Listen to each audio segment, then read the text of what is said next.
Now about Russia, lots going on there. Our former Cold War enemy is pulling some major mischief right now. Gee, what a surprise. Last week they gave $2 billion to Kyrgyzstan just as that government, just coincidence, happened to announce plans to close a major American air base there, cutting off a critical supply route for our American troops serving in Afghanistan. So what is the Obama administration doing, if anything, to push back? Joining me now, Stephen Yates. He is a senior fellow at the American Foreign Policy Council.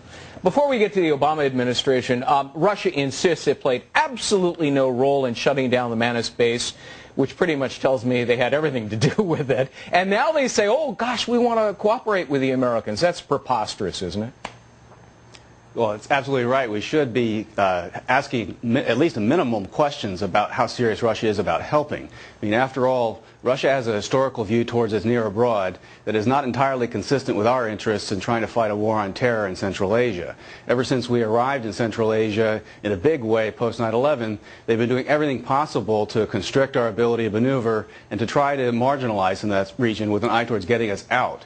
How have they treated their neighbors? Well, ask Yushchenko about how he felt about being poisoned. Yeah. Ask the Europeans how they feel about being dependent on Russia for gas. Yeah. And the folks in Georgia, don't forget about them. But look, right. Maybe I'm just not hearing it, but I would expect to hear a loud, vigorous protest from the White House and from our new Secretary of State, Hillary Clinton. Is that going on?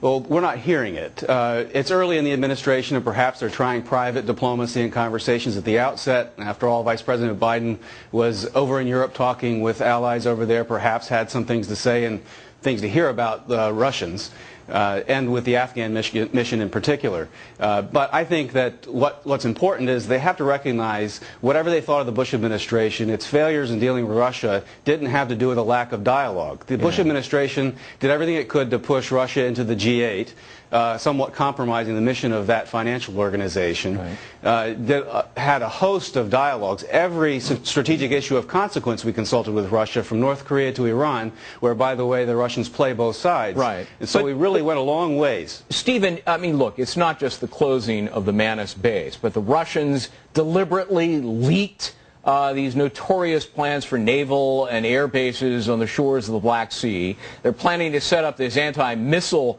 defense system in Belarus to counter ours. And now we know they've put together this, rapid reaction force which will match NATO's. Is the Kremlin trying to test our new president?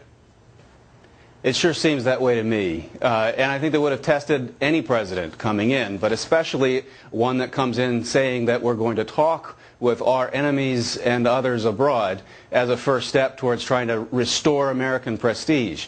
When the Russians are taking what I think is a more strategic and action-oriented approach to asserting their interests, I think it's time for us to look at the hardware on the ground and work much more carefully and vigorously with allies who really are trying to sustain their liberty that's hard fought in recent years against Russian aggression. You told us that if the White House and the Secretary of State are not pushing back on the Russians, it's out of ignorance, weakness, or both. You want to elaborate on those pretty strong words? Well, that's what I believe. I think the Russians are taking a hard-headed approach to their near abroad. It has strong historical roots. It's not something that's easily going to be negotiated away. It's going to take a strong approach by the administration. And for up to now, I have not heard even a hint that the administration intends to take that kind of a hard-headed approach toward the Russian challenge. Stephen Yates, American Foreign Policy Council, thanks so much for being with us. Appreciate it. My pleasure. Thank you.